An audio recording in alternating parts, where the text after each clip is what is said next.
Welcome back to ZINDHA CPWD. I can see in the comments and I get some personal messages regarding ERP training update.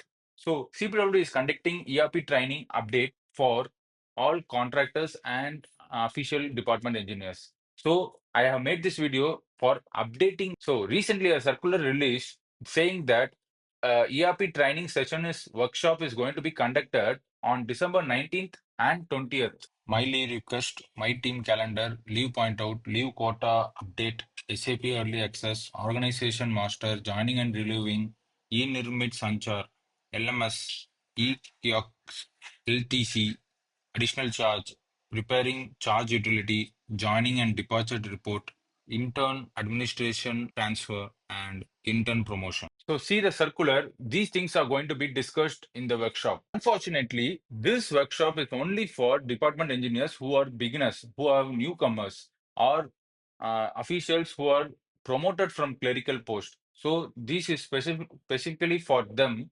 And don't worry, I will update if any update is there for contractors. For new contractors and for existing contractors, regularly CPW announces workshops and online training sessions. So I know how much it is important to get ERP training certificate in order to attend the tenders. So I will surely update in upcoming videos. So stay updated with ZINDHA CPWD for more such videos. Thank you for watching.